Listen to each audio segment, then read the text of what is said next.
বন্ধুরা, আজ আমরা ডুব দেব সমুদ্রের সেই নীল অতল গভীরে, যেখানে বসবাস করে পৃথিবীর অন্যতম বুদ্ধিমান এবং রহস্যময় এক প্রাণী ডলফিন।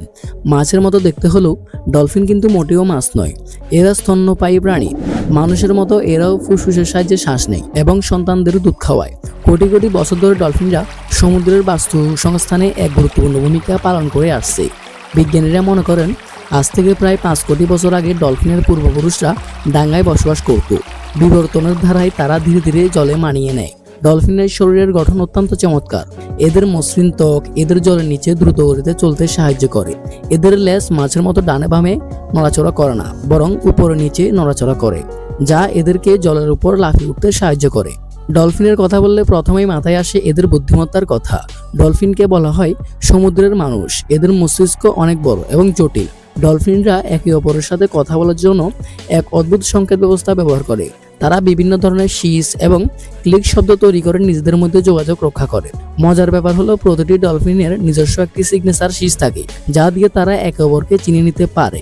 ঠিক আমাদের নামের মতো ডলফিনরা একা থাকতে একদমই পছন্দ করে না। তারা দলবদ্ধ হয়ে থাকতে ভালোবাসে, যাকে বলা হয় পড। একটি পডে প্রায় কয়েক ডলফিন থেকে শুরু করে কয়েকশো ডলফিনও থাকতে পারে। এরা একে অপরের প্রতি অত্যন্ত যত্নশীল। হঠাৎ কোনো ডলফিন অসুস্থ হয়ে পড়লে বাকিরা তাকে জলের উপর ভাসিয়ে রাখে, যাতে সে শ্বাস নিতে পারে।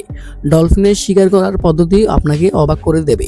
এদের আছে এক অসাধারণ ক্ষমতা, যাকে বলা হয় ইকোলোকেশন বা প্রতিধ্বনি অবস্থান নির্ণয় পদ্ধতি। এরা মুখ দিয়ে উচ্চ কম্পাঙ্কের শব্দ তরঙ্গ তৈরি করে, যা জলের নিচে কোনো বাধা বা মাছের গায়ে লেগে ফিরে আসে। সে প্রতিধ্বনি বিশ্লেষণ করে ডলফিন বুঝতে পারে শিকারটি কত দূরে এবং কত বড় এবং কোন দিকে যাচ্ছে সেটি।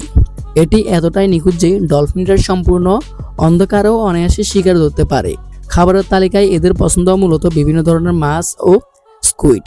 কিছু ডলফিন আবার কৌশল করে মাছের দলকে ঘিরে ফেলে এবং একের পর এক শিকার ধরে। এদের এই শিকারী মেধা এদেরকে সমুদ্রের অন্যতম সেরা শিকার করে তুলেছে। ডলফিন সাধারণত 40টিরও বেশি প্রজাতির হয়ে থাকে। আমরা সচরাচর যে ডলফিনগুলো দেখি সেগুলো হলো বটল নোজ ডলফিন। তবে খুনি তিমি বা ওরকা আসলে কোনো তিমি নয়। এটি ডলফিন পরিবারের সবচেয়ে বড় সদস্য। এদের যেমন সমুদ্রে দেখা যায়, তেমনই কিছু প্রজাতির ডলফিন নদীতেও বাস করে, যেমন আমাদের গঙ্গার শুশুক বা আমাজনের গোলাপি ডলফিন। দুর্ভাগ্যবশত নদী দূষণ এবং বাঁধ নির্মাণের ফলে মিষ্টি জলের ডলফিনরা আজ চরম বিপন্ন। ডলফিনের ঘুমের ধরনও বেশ অদ্ভুত। এরা আমাদের মতো গভীর ঘুমে আচ্ছন্ন হতে পারে না, কারণ এদের প্রতিনিয়ত শ্বাস নেওয়ার জন্য জলের উপরে উঠতে হয়। তাই ডলফিনের মস্তিষ্কের অর্ধেক অংশ যখন ঘুমায়, বাকি অর্ধেক তখন জেগে থাকে। এই বিশেষ ক্ষমতার কারণে এরা ঘুমের মধ্যেও শত্রু থেকে নিজেদের রক্ষা করতে পারে এবং শ্বাস নেওয়ার কথা ভুলে যায় না। ডলফিনরা মানুষের প্রতি খুবই বন্ধুত্বপূর্ণ স্বভাবের হয়। ইতিহাস ঘাটলে দেখা যায় অনেক ক্ষেত্রে ডলফিনরা বিপদে পড়া মানুষদের হাঙ্গরের হাত থেকে রক্ষা করেছে বা নৌকাডুবি হওয়া মানুষকে তীরের কাছে পৌঁছে দিয়েছে। এজন্যই নাবিকদের কাছে ডলফিন সবসময় সৌভাগ্যের প্রতীক। তবে আফসোসের বিষয় হলো মানুষের কিছু কর্মকাণ্ডের কারণে আজ ডলফিনরা ঝুঁকির মুখে। সমুদ্র দূষণ, প্লাস্টিক বর্জ্য এবং জালে আটকা পড়ে প্রতি বছর হাজার হাজার ডলফিন মারা যাচ্ছে।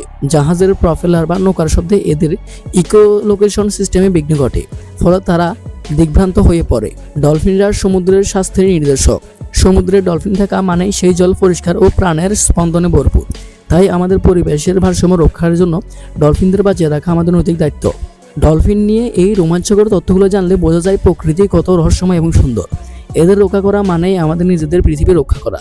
ডলফিনের এই জগৎ আমাদের শেখায় কিভাবে বন্ধুত্ব, বুদ্ধিমত্তা ও সহমর্মিতার মাধ্যমে পরিবেশে টিকে থাকা যায়। তাই আসুন আমরা সবাই সচেতন হই এবং এই সুন্দর নীল পৃথিবীর সুন্দরতম এই প্রাণীদের নিরাপদে আশ্রয় নিশ্চিত করি। সো ভিডিওটা যদি একটু ভালো থাকে তাহলে একটা লাইক দিবেন, কারণ একটা লাইক দিলে কি হয়, আমরা পরবর্তী ভিডিওটি বানাতে অনেক মোটিভেট হই। আর দেখা হবে নতুন কোনো ভিডিওতে। ততক্ষণ ভালো থাকবেন। ধন্যবাদ।